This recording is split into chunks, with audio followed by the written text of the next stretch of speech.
Well, here we are. Welcome to the Oil and Gas Global Network's live stream today. It's kind of an interesting thing. I got Michael O'Sullivan. He's an OGGN host. So many exciting things going on in technology. And as we kind of talked and we strategize with what's going on in the oil and gas community, what we're seeing kind of at the edge, if you will. If you don't know what the edge is, this is going to be a great episode for you just to kind of tune in, and you're going to learn a few really neat things. Some of this stuff is going to, cross other industries. So if you're a CFO, if you're in operation technologies or IT, I mean, definitely you want to tune into this. There's going to be a lot of really cool stuff. Mike O'Sullivan, before we introduce everybody, let's talk about, like, this was something that you and I discussed a little bit. The idea is maintaining critical infrastructure during lockdown. Like, this is something that more than ever is bringing businesses, and more especially the oil and gas industry, kind of to the here and now, the cutting edge. And this was, to you, something that COVID kind of accelerated. Can you, before we get started and dive into all this, kind of talk about what you and I were Sure. kind of strategizing against? Sure. Yeah. I mean, I think COVID is the most recent thing that accelerated it. But, I think so. When I think about maintaining critical infrastructure, I think we talked about the topic of this was during a lockdown. The lockdown was the most recent in a series of challenges. The way that I think about it is, and I hear people, on the oil and gas tech podcast, people talk about different aspects of this all the time.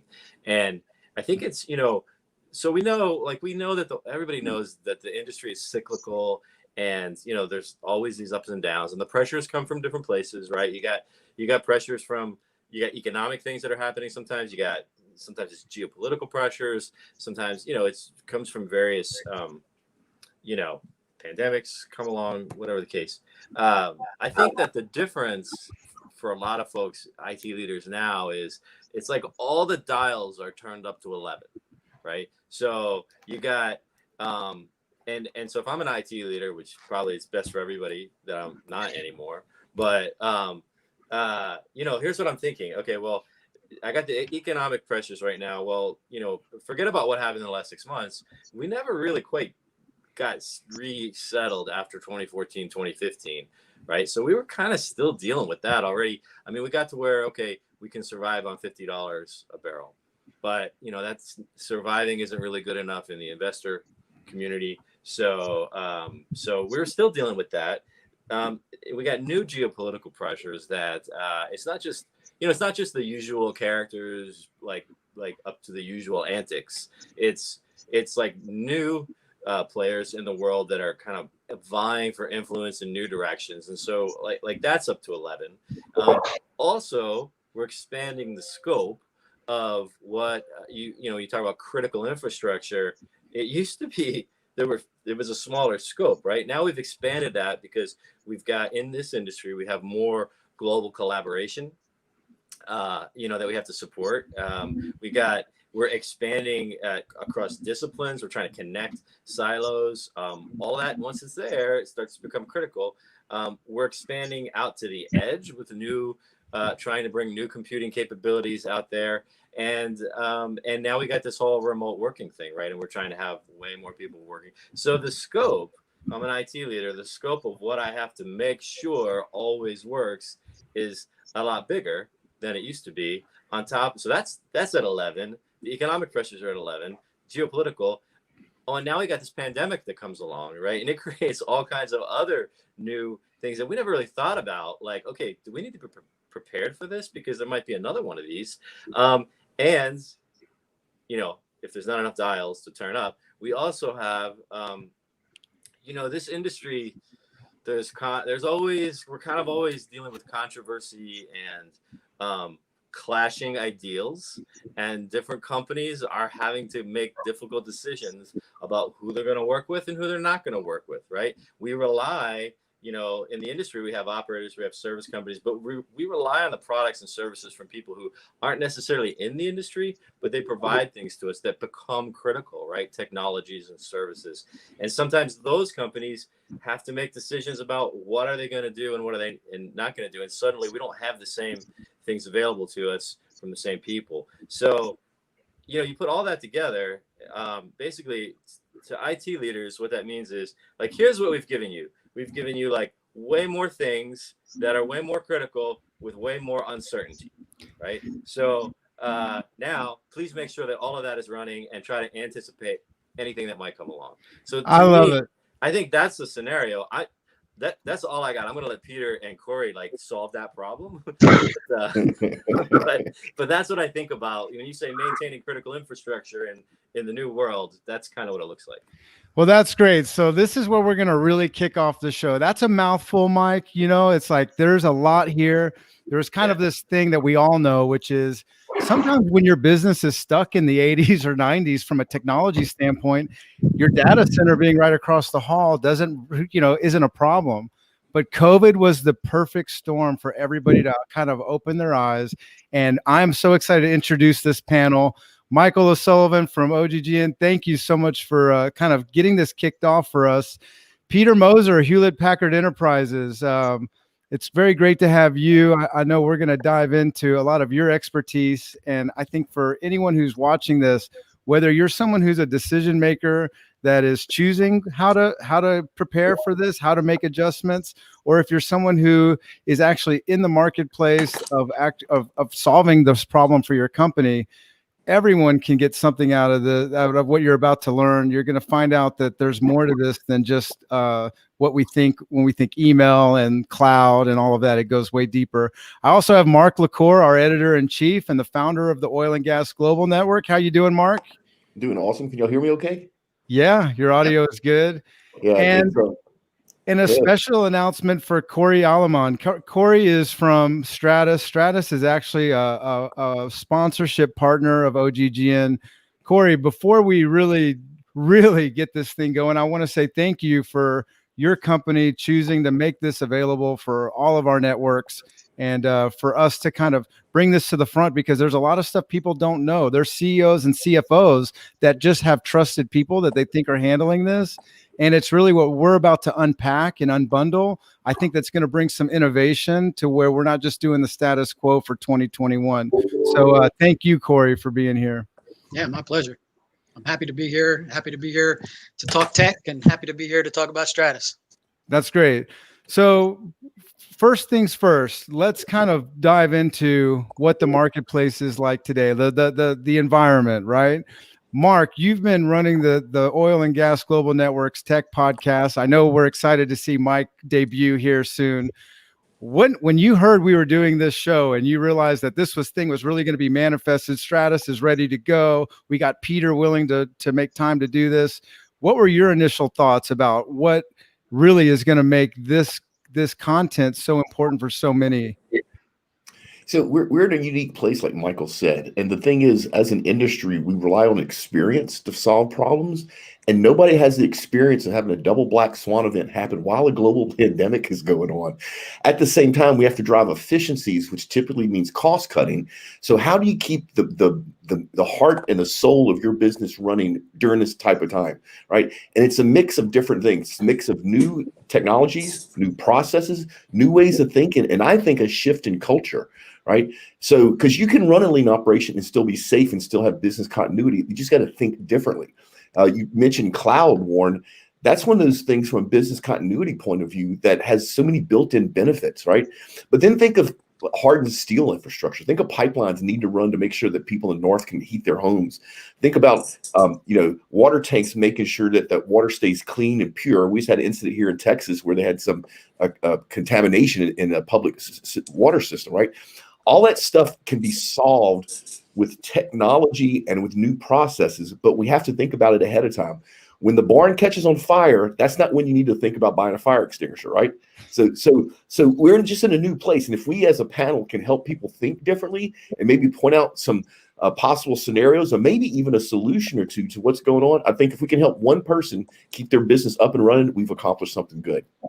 That's great. And I'm going to go straight to you, Peter, because Hewlett Packard Enterprises, it's interesting because you hear Hewlett Packard, a lot of us assume certain things, but there is a very deep dive we can go in with what you're bringing to the table, what you're finding in these oil and gas companies that are needing to communicate with the edge, and everything from there all the way back to these, just to how fast the cloud can be used. Can you kind of walk us through what your take is as we kind of unpack this? Yeah, Warren, it's really spanning the gamut. I mean, we have a customer, there's acquisitions and mergers going on in the industry periodically. You can imagine when you're closing a really big one, right about the time of the double swan, cash flow becomes king. How do you optimize? How do you accelerate the assimilation of these two big companies? Then you have other companies. Oil and gas companies aren't known to have people work from home. They do periodically, but it's not a common practice. Well, now you've got the entire organization globally working from home. So this has created a whole new challenge for them, because if you think about taking thousands of people and suddenly they're now working remotely, not in the building or the buildings. So now you have challenges on your network, you have challenges with security. And how does IT enable thousands of workers working remotely versus a couple of hundred? And not all these users are the same. You've got people that have basic requirements like email and Word and Excel and things like that. Then you've got engineers, geoscientists that need access to petrol. They're doing modeling of reservoirs and things like that. So not all your users are the same. So now IT's got to figure out, okay, how do I take what I have today and make it work, and then figure out what I'm missing? Because as more and more employees come online remotely, what's going to tip over first? And this is the domain where HPE's been able to come in and help those customers, working with our partners, to rapidly assess what do you have today, what is your target on number of employees that are going to be ramping up remotely, and close that gap rapidly and get them enabled to not only onboard all those employees, but do it securely, because that's going to be key. As you can imagine, especially the globals, that you're in all sorts of countries with all sorts of quality. Get on your hands and knees. So these are the challenges. Camera can't see it, and turn the volume up on the TV. It's on the left side of the TV. Was that? Oh. Okay. I was just saying, cash flow is key, right? How can we help them optimize costs, to Mark's point earlier, which we're trying to do on the IT side? And a lot of them are looking at like out tasking and things like that. We capture capital. And the other side is, how do I get my people productive so we can sustain business operations while we're going through COVID? That's awesome. And this and that's the thing. There's all these layers. And then I think of Corey and Stratus and there's this thing. So let's talk about the edge for a minute, right? So Corey, one of the things that you mentioned is going on in the world right now is that AI is now out there, right? AI is all over the globe. You have bandwidth questions. You have this data, this tons of data that has to go where it needs to go. It has to be reported the way it needs to be reported. Some is just supposed to be stored. What is it that Stratus has found, in this, here it is in this environment, that makes all of this kind of the perfect storm for people to start looking at these services, taking in account for all this technology? And it's not just about the technology of what it can do. Like everybody goes like, oh, everyone's got a cloud, but it's how fast is your cloud and how much of that data can move in a moment. Can you maybe take us down that road, and let's get into the edge? I know it's one of Mike O'Sullivan's favorite subjects, the edge. That's where the magic happens. Everybody's favorite subject. Yeah. So just a little bit about what we do from Stratus Technologies perspective is Stratus has been in the business providing mission critical data for 40 years. To basically things that must have data now and always on data. So that's kind of where we stand from an industrial automation perspective.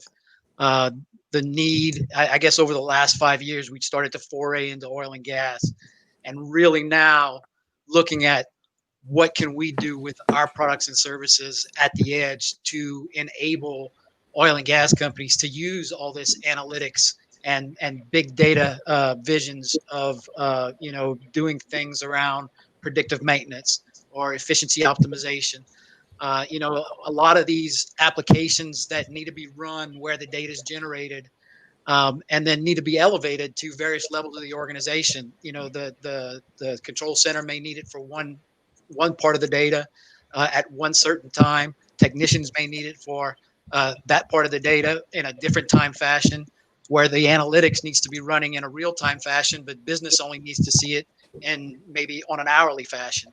So by processing all that data at the edge and then distributing the data to who it needs to be done on that kind of a time schedule, on a different time schedule for which occupation needs it at which time, you can basically optimize the network capacity. So one of the things we've looked at is taking the kind of visualization and redundancy infrastructure that's been used in control centers for many years and bringing that to the edge environment. Because as we start looking at these, optimization, efficiency, these things are, as you said, the more you build, the more critical it becomes. So when we start bringing this out to the edge, then it becomes part of the critical infrastructure.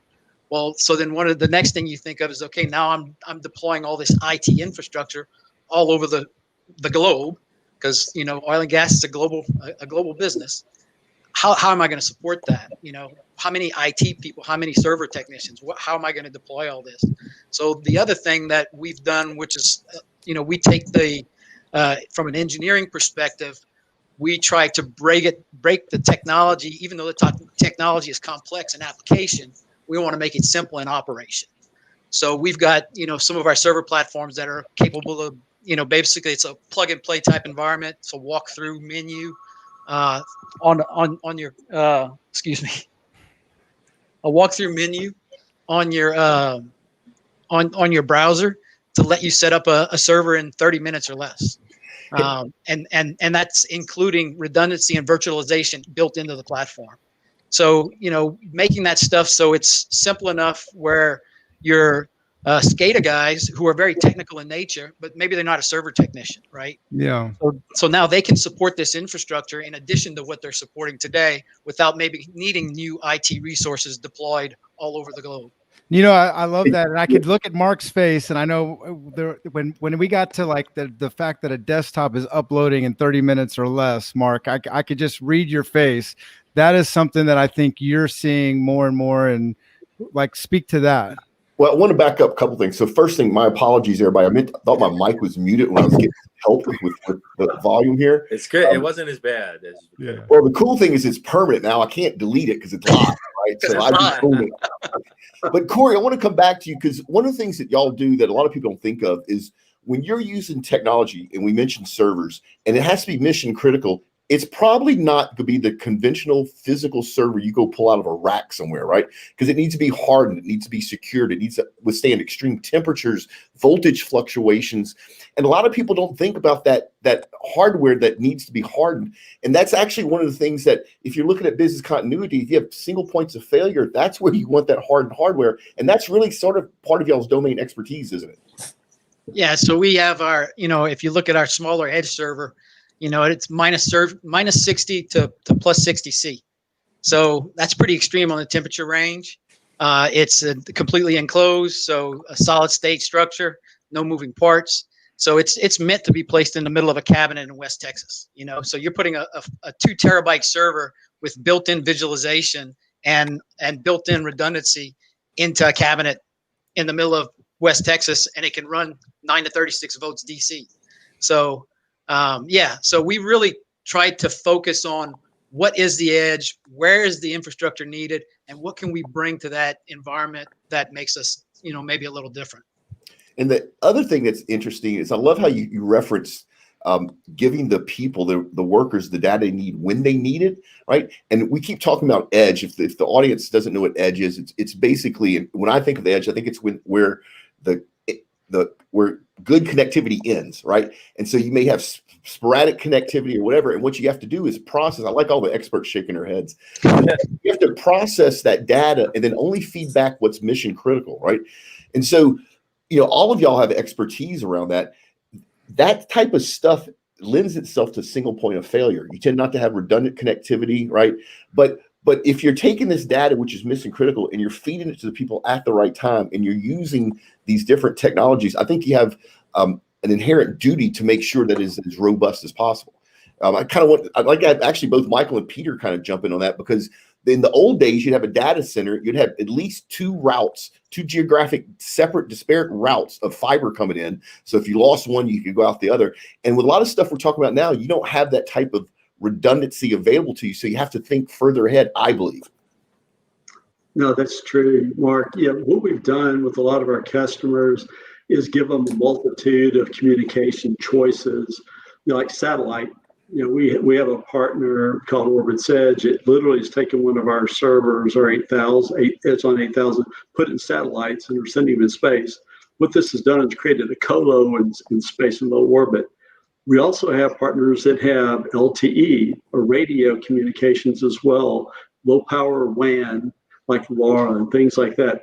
What this does is it gives us a lot of choices on how we move that data. And to Corey's point earlier, what customers are really trying to do, we're helping them do, working with partners like Ultralife, and I'll explain a little bit of how we're doing that, is deal with the data as close to where it's created as possible. That way, what you're sending out isn't all the data. You're sending out either the inference, or the insight you're looking for, or you're sending out the anomaly that you can't tell what it is. Somebody needs to label this and tell me what it is so that next time I know what it is. So what this does is it drastically reduces the amount of data traffic you're moving from the point where the data is being created to someplace else. So our approach is really to deal with it from a multitude of different communication protocols and to provide sufficient compute analytic capabilities with accelerators like FPGAs and GPUs and stuff as close to the data as we can. So that's how we're approaching it. Yeah, I'll chime in. I guess I was shaking my head when you said edge. So I wasn't really shaking my head. I think that was sort of you were. That was a partial. So I agree with you. Probably the word edge was first used in that networking context, and that's certainly true. But I think if you think operationally today, when people are thinking, in oil and gas, when people are thinking about edge operations, at least in the people that I talk with, it's the stuff that happens not just outside the data center, but because you got remote offices and you got branch offices, things like that, where your main IT focus is supporting a bunch of people who are trying to do mostly the same things that people are doing back at headquarters. But you get out to where where the action is, right? Where the drilling's happening, or the refining's happening, or the processing is happening, or what have you, and you're in like I think Corey was saying, some of these harsh environments, but mostly you're kind of far away from where most of your support staff and your infrastructure is. So now here's the thing, and I think coming back to this critical infrastructure thing, everybody's real obsessed right now with putting all these new analytical capabilities at the edge, and all the new things like Corey's talking about, like all the new things that those things are going to do for the business, and it's fantastic.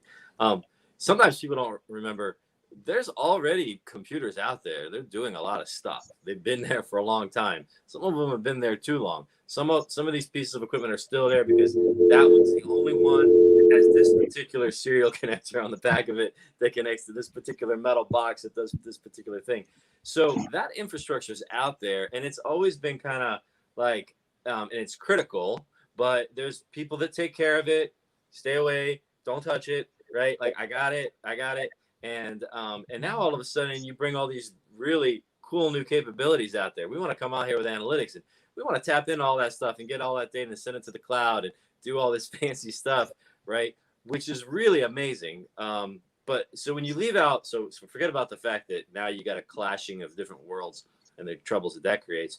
But now, if you're doing that and you're using those analytical capabilities to let's say create new automation or ability to remote control the plant, well, guess what? That cool new thing just became critical infrastructure, right? And and maybe it wasn't designed that way, because maybe it went from like the POC, like it was cooked up in the lab and pushed out into operations. And did you really think about like, how are we going to operate and sustain and maintain this thing over time? That's where the infrastructure decisions become really important, because now that thing's critical, right? Because if it's fragile, because it's cool technology that wasn't really operationalized in a way that could be maintained during some sort of adversity, then all of a sudden you've really created risk in your operations, because you're relying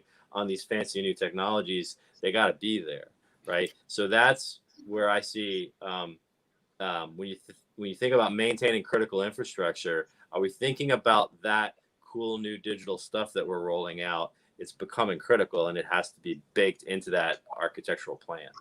That's but Mark, awesome. you're not telling me that the oil and gas industry is still using serial connectors and Windows XP. That's not our industry. That was just like for like human interest. So Michael, thanks for teeing that up for me. That's one of the things we baked into our infrastructure, is because we operate on redundant systems in a virtual environment. Our hardware is meant to be plug and play. Once it's commissioned and installed and up and running, if you have a failure on one piece of the kit, all you have to do is look for the red light, remove the piece with the red light, plug in the new piece, and the remaining infrastructure will tell the new infrastructure what its mission in life is, and there's no intervention needed from the field end. So we kind of bake that into our compute platform, thinking about exactly what you just said. Now that it's become mission critical and is handling all this, you're putting all your eggs in one basket. That better be a really, really stable basket.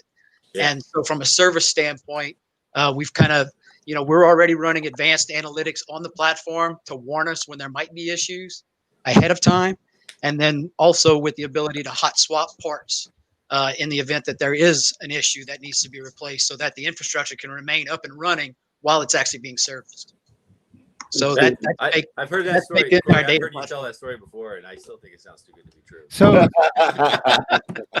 So here's the question I have, and this, I'd love to take this kind of around the table here. There's got to be mistakes you see people making right now. There's oil and gas executives, oil and gas companies, people who are in the middle of mergers and acquisitions, and they're adopting other platforms or other solutions that you guys have to be able to tell me there's silly things that are going on that with your expertise, you would say, hey, here's the top 3 things I would be considering if I were you. Could we do that? And we'll just kind of go kind of clockwise. I'd like to start with Peter, and then like basically go Peter, Mike, and then down to Corey, and then have Mark summarize it at the end. Actually, it'd be cool, Warren, if everybody told a horror story. Yeah. Horror story. So I got one. I won't mention the name. It's an oil and gas manufacturing company. It's one of the ones that actually could do subsea well. They run one instance of SAP. Now remember, they manufacture. So if SAP goes down, they go down. They're a global company. And so they have one instance of SAP running outside of the US, and they use a bunch of connectivity to feed their other manufacturing locations around the world. If they lose that one instance of SAP, they're dead in the water. And you look at that from the outside, and I'm not an IT guy, and you go, why don't you just mirroring SAP? It's an easy thing to do. And you know what the answer was? Because we've always done it this way. And so, I mean, what a horror story waiting to happen. So far that I know, they haven't had any issues, but one day they will. No, that's a great one, Mark. Yeah, probably the thing, we've talked about kind of automation and trying to deliver kind of the digital oil field, which has been in progress for decades. The biggest mistake that I see is a lot of the innovation never makes it out of the lab is because they deal with it one use case at a time. Right. They don't sit down at the table and really look at, okay, what's the spectrum of use cases that we are interested in, say for upstream, midstream, downstream, pick one of the parts of the industry. And okay, what are all these cases? Then group them and prioritize them with a variety of stakeholders in the room. Because what's really stymied a lot of the progress is that they go out, they deploy a point solution and what they call a minimally viable solution, right? And they do a pilot. They go to scale it and it doesn't scale. Then they try to add another use case to it. It doesn't work. And so they go, I've got to rip and replace this because it won't support this other use case. So the horror story is, well, most companies are really stifling their own progression by going about it one piece at a time. The successes that I've seen, the most productive, like at Texmark and some others that I can't name, is when you sit down at the table, you ideate. You say, okay, let's get all the cards on the table. Let's really think through all the possibilities. Then you group them, you prioritize them, and you pick the top three that are going to really deliver true business value. Then you architect around those three and you come up with a common architecture that's going to support them and some of the others, or maybe all of the others, depending. And that's what you focus on. Then you do a minimally viable solution to go and prove that out. Not only does that save you a huge amount of time, it gets everybody on board up front because you have multiple stakeholders in the room, and you get it out of the lab and you get it into production faster, which has been one of the biggest hurdles of most companies advancing and taking advantage of technology. That's great. And I was just gonna say, Mike, definitely put in your ping pong. I don't really have a horror. I don't think I have a horror story. I don't have a horror story that's exceptionally relevant to this conversation, but I you know, exactly what Peter said. I've seen that. You know, I was working with a company, with one of the larger independent operators here in Houston. This was just a couple of years ago, and they were you know, they were working on a project to roll out some analytics in this was in like drilling asset development operations. And so they had this great idea, and they had the data scientists in the room, and they had you know, they did exactly what Peter said. They took a particular use case and they got all the data. They spent about a month, like, you know, well, really probably six, 8 weeks, pulling all the data together, putting together an analytics solution, and some sort of, you know, they were using R and some other stuff, and they crunched the numbers and they cleaned up all the data, and they said, here it is, and they showed the asset managers, look what we figured out. And you know, and so the asset managers, like, these are people who are running businesses, right? These are business runners. And so they looked at it and they said, that's fantastic. We want that in all our assets right away. And the guys who had put the thing together looked at them and said, well, it took us 30 days just to get all the data together for one asset, right? They didn't think about, well, how are we going to actually operationalize this? And then the other thing that they didn't think about was, like, the report that they showed him, they had no way of like distributing that content, that information to a bunch of people on a regular basis. Like they crunched it up and put it in a binder and said, here it is. Well, how are you going to operationalize that so that you can actually continuously feed data into the process, produce results, and get those results out to the people who need them at the right time in the right format, so that you can actually you know, make this happen. Now, when you jump to like things that involve automation, it becomes even a little bit more complicated, right? Because now you're taking the humans out and you got to connect things directly together. So I think one of the mistakes, and so what happened was, this team that did a fantastic job on what was essentially a POC lost all the support and momentum in the organization behind their initiative, because when they weren't prepared for that, then the management looked at them and said, oh, well, okay, well, we don't need to waste any time on this. And that was the end of that project and the end of my involvement in it. So, but that was it. Like, it was finished. And so I think you can make a mistake by you can have a great idea with a great initiative. And if you haven't, just like Peter said, think about the whole thing, plan out the whole thing, all the different parts, bring everybody to the table and think through it. If you don't, then you're going to stumble. People are going to lose faith. This isn't real. We shouldn't have wasted time on this. And then you're not going to have that thing that you really needed to create value in your business when the next lockdown comes, or the next, you know, geopolitical disturbance comes, and you need to be able to pull cost out and gain the benefit of whatever that thing was supposed to give you. So that's really cool. So I'm gonna pause you just for a second because I know like a couple things that I want to get to. I want to do a little segue. I want to do a little sponsorship shout out, Corey, to talk about Stratus. But before I do, I want to say part of like as we go into this next segment, I want to talk a little bit about geography. I mean, you're thinking there's people in very remote places. They could be in Africa. There's obviously infrastructure needs abroad. So I'd like to get into that. And I also plan to have you guys make commentary on the budgeting. Right now, being thrifty is kind of the right thing to do. There's a lot of CEOs, CFOs going, we got to be thrifty, but we have shareholders. We got to produce. We got to be ready to turn things back on. So when in this next segment, right after this quick exchange I want to have with Corey, I want to dig into those two things and really like allow someone who's watching to realize that it's good to be thrifty, but you also have to be positioned to grow when times get better, which is going to be soon. So Corey, real quick, I just want to take 2 minutes to talk about Stratus. You guys sponsored this event. It means a lot to us at OGGN. I know there's things that you guys are doing. Can we just talk a little bit about, I know there's a 40-year history with what you guys do. Just tell me a little bit about Stratus, and then I promise we'll get right back to this critical infrastructure. Sure. Yeah. I'll just give you the quick pitch here. So for 40 years, mission critical data, think of finance, computing, big pharma, food and beverage. We're operating in all these mission critical environments where data is required in order to produce a product. We're 4 out of the top 5 credit card companies in the world use our compute platform for their infrastructure. We do some things that are really unique when it comes to mission critical data, mission critical applications, and reliability. And that's really where we kind of hang our hat is on the reliability of our platform.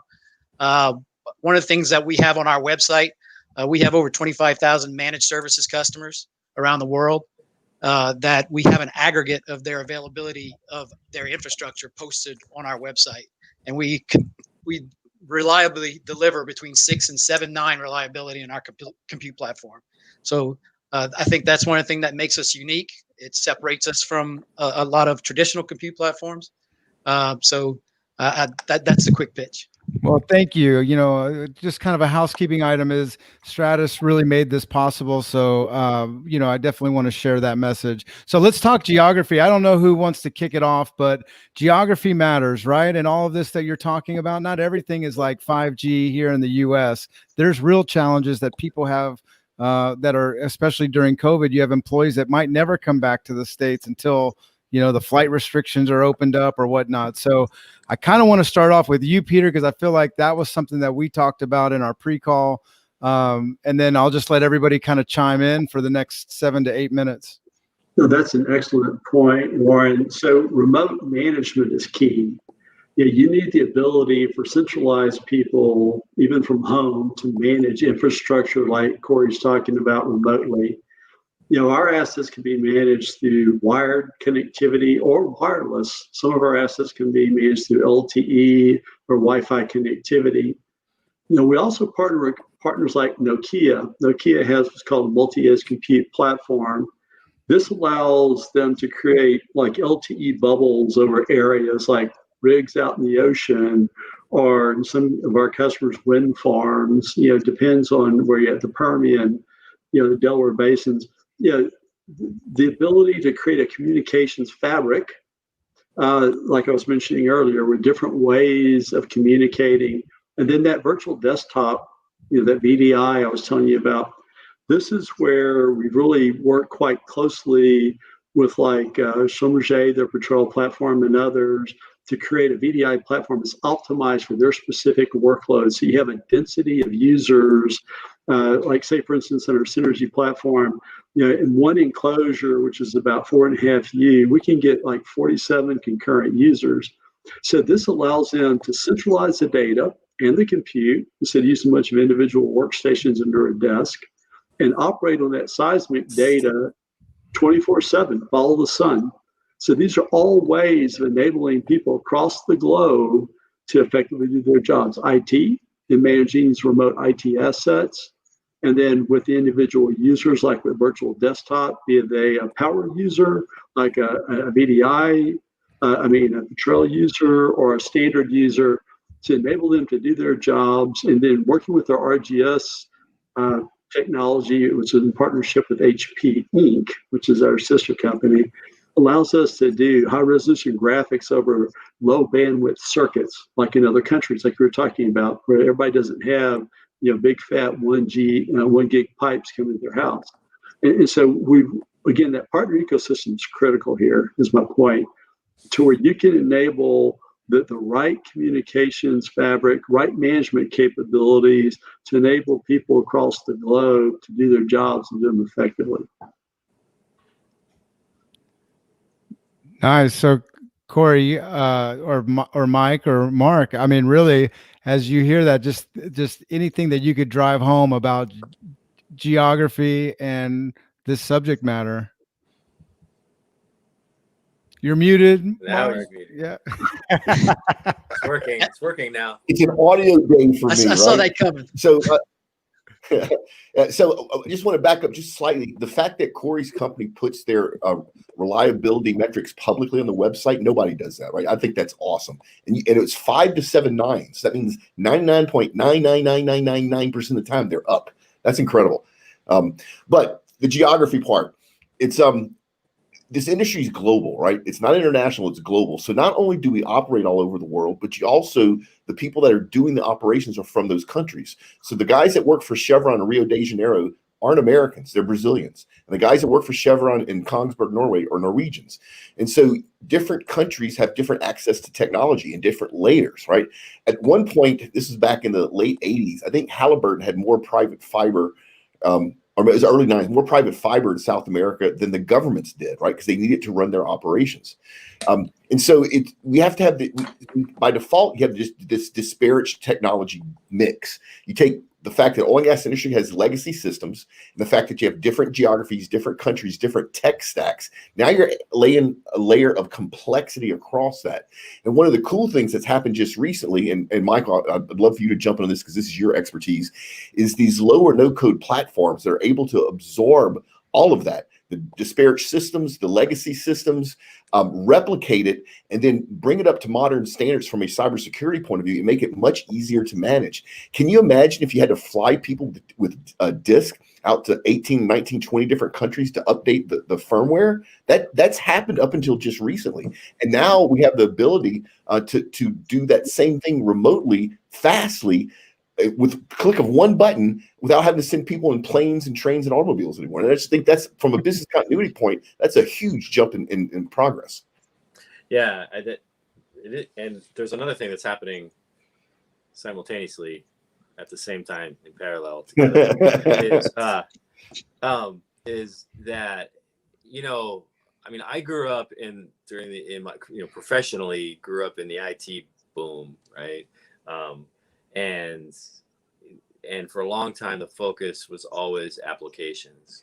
Not that there wasn't a lot of work that went into data, I mean, and all the data warehouses and the data, and there's plenty of work. But in terms of like what's steering the ship, right? It was applications, and because they're big and they're cumbersome and they take a long time to build and to support and to deploy. Just like you said, how do I, support these applications for all these users? And there's kind of this new wave of thinking. Johan Krebers is a big advocate of this. He was on this soapbox during one of those recent episodes you did, and I've heard him talk about it. Is forget about the applications. It's the data that you really need to be driving all of your what you're doing. And because applications are going to come and go, they're not as big and heavy and hard to deal with as they used to be. You can build applications very quickly, like you said, these low code environments. There will be a tech show episode coming up on this shortly, but the world with all of the new capabilities that are out there to create applications and services and connect things, and it's changing and it's moving quickly, and we have these capabilities to do things. Back in the day, if you were talking about bringing a new application into the workplace, it was a year of just talking about it before you even made a decision about what you were going to do. Right now, they're coming and going, but the data is really important, and making sure that you have data in the right places, and that you have and that you're kind of freed up so that it's not about so that you have whatever data wherever you need it. It's transparent. You're not having to worry about moving data around and things like that, and that you can just focus on delivering the business value.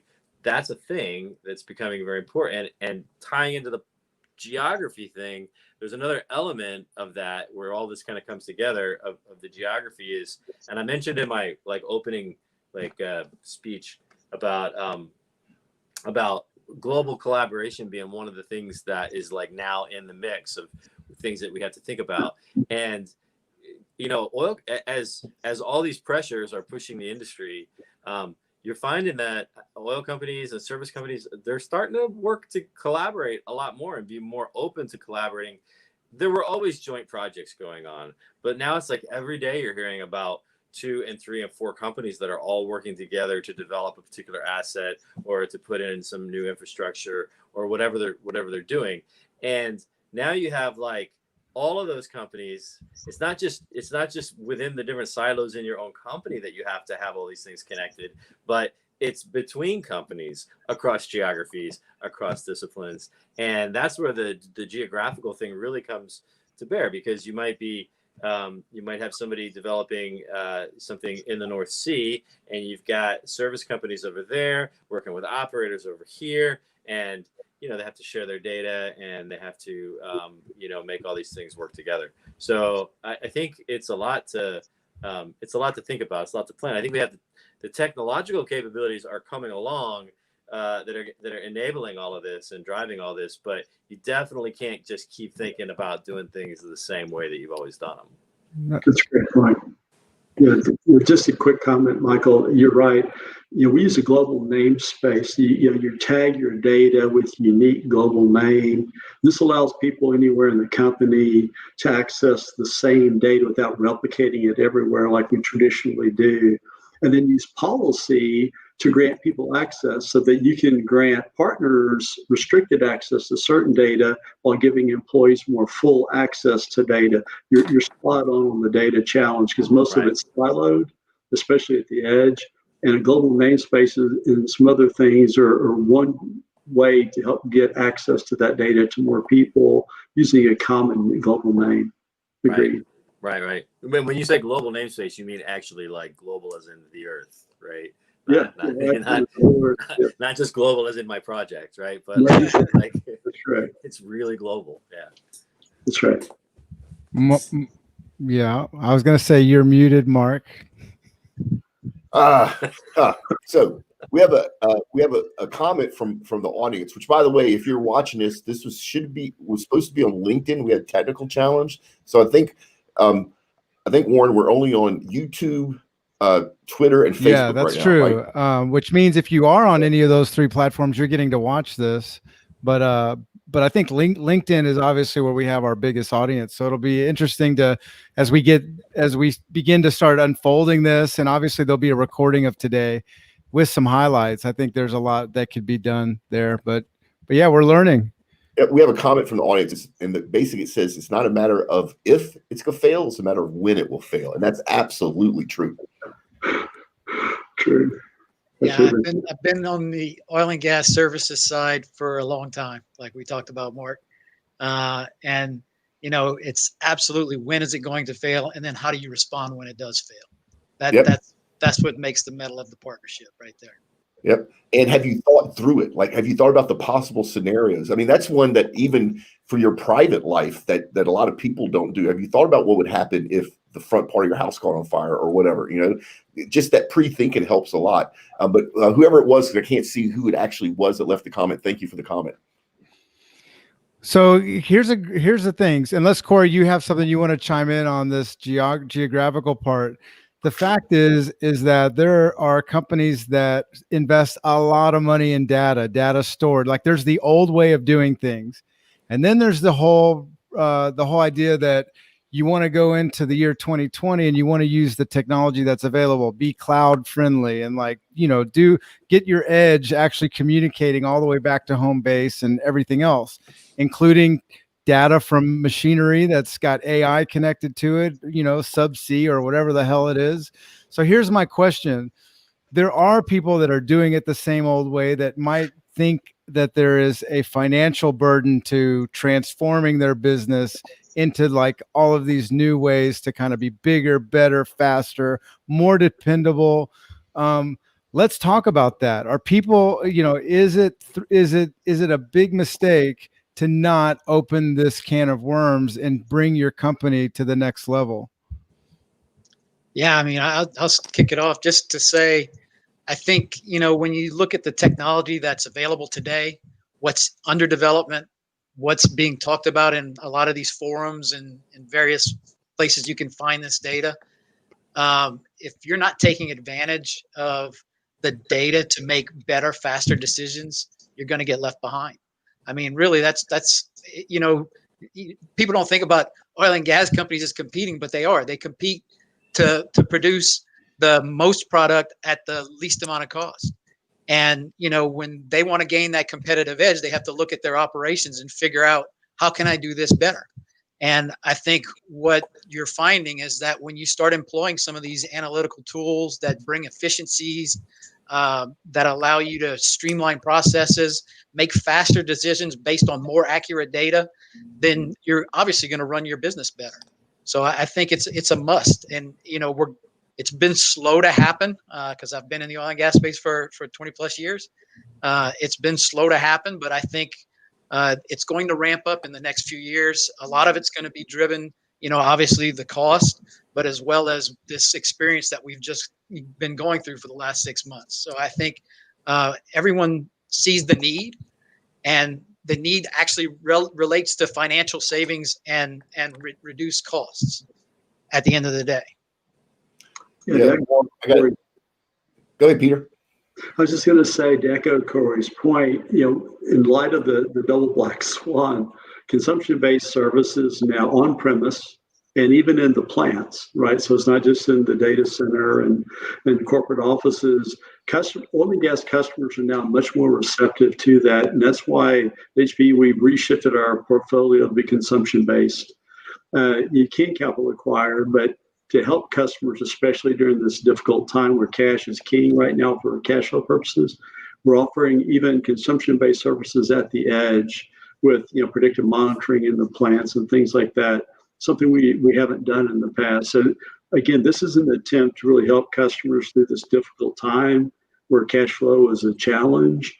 And to Corey's point, to help them get that technology they need. It's not just HPE assets that we can put into these solutions and these services to help them take advantage of that technology, get that optimization that Mark was talking about, and you too, Warren and Michael, but to get it now and not have to wait, but not have to capital acquire and pay for a monthly cost, if you will. Yeah.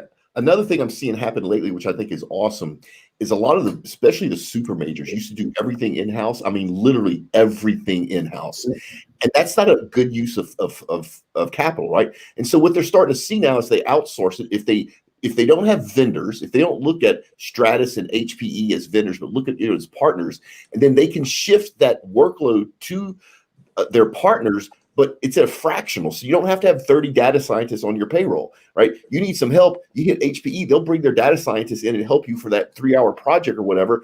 And so you pay less for it. So from a budgetary point of view, if you kind of just back up and open your eyes and realize this infrastructure, this ecosystem that you have all around you as an oil and gas company, you can utilize your partners and actually lower your spend while increasing your services. It's just a mind shift. There's a different way to look at it.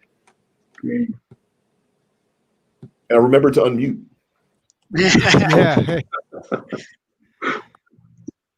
So Michael O'Sullivan, look here, we're like 6 minutes to the top of the hour. I don't know if it's the top or bottom of the hour, whatever. I never even know that in baseball. Are we at the top of the inning or the bottom of the inning? But here we are. We got 6 minutes to kind of summarize where we are, what really is the conundrum that a lot of people are making adjustments for it, including employees. Like, how often is it that your culture is dependent on technology working and being able to communicate with your coworkers?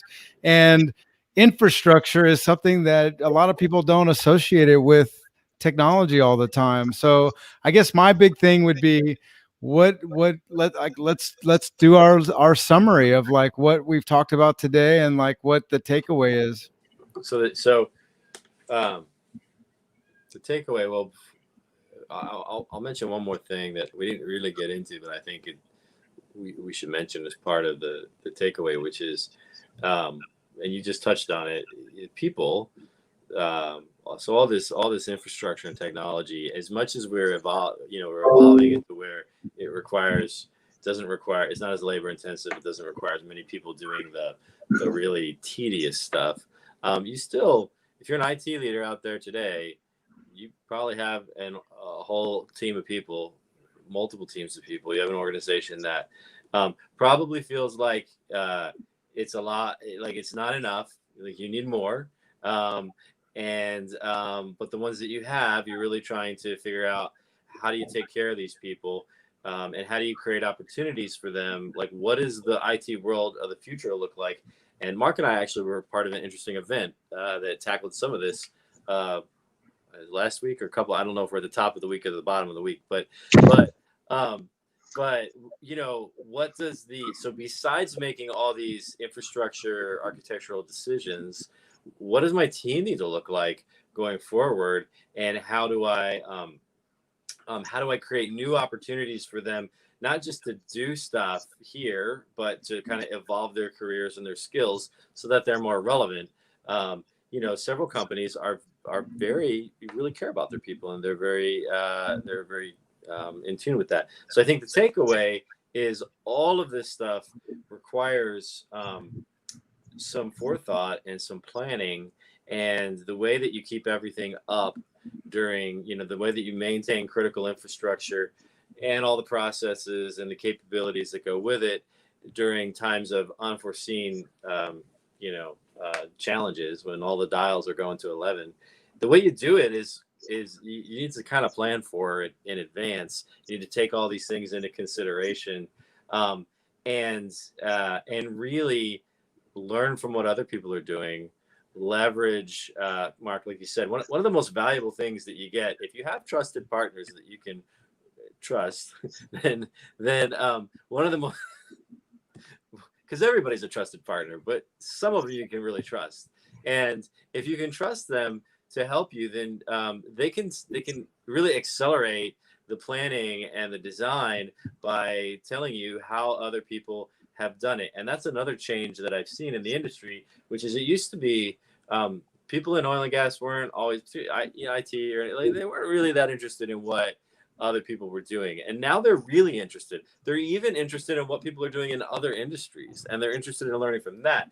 So when you work with partners like Stratus or HPE, who are not only focused on a particular industry, like maybe some service or software companies would be, then you also get the benefit of learning how people are solving similar problems in completely other contexts. So I think the takeaway is, like, if you're behind the curve on planning for this type of stuff, well, I think we've seen what can happen. So now's the time to start, but don't try to figure it all out on your own, because you're never going to catch up, and you need to find some trusted people. And they might even be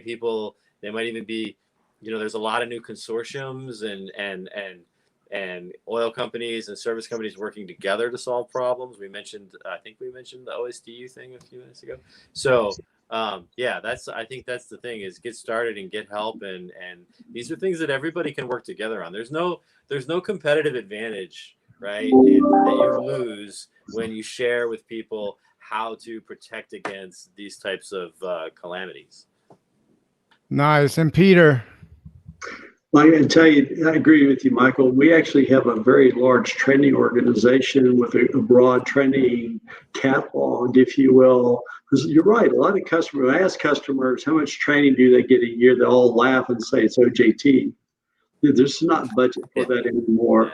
And so we've created a way of putting training credits, when they want to acquire something, they can buy training credits, use it however they want.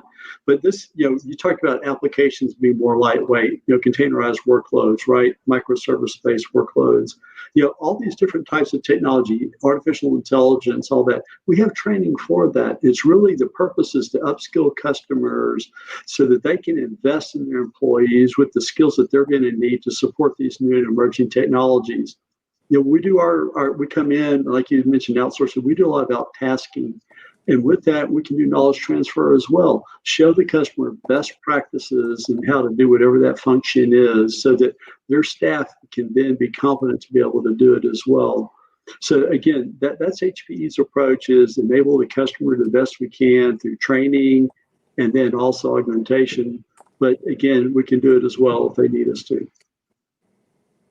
Nice. Corey? Yeah, so I'd say, to summarize so far, I'd say there's probably a different way to doing something other than the way you've been doing it, based on the new tools that are available. So, have the conversation, talk to some people, try to understand what's out there, what's available, because, just because that's what you've been doing doesn't mean it's the best way to do it. We were doing 200 baud data when I first started doing automation and communication. So I'd say it's changed quite a bit since then. So, I don't remember that. Yeah. You're a young man. I forgot. But so there's, different ways to do different things, and maybe there's a better way. So have the conversation and explore the opportunity. Cool. Mark LaCour. I think if I think about all the stuff we've talked about, we've been all over the place.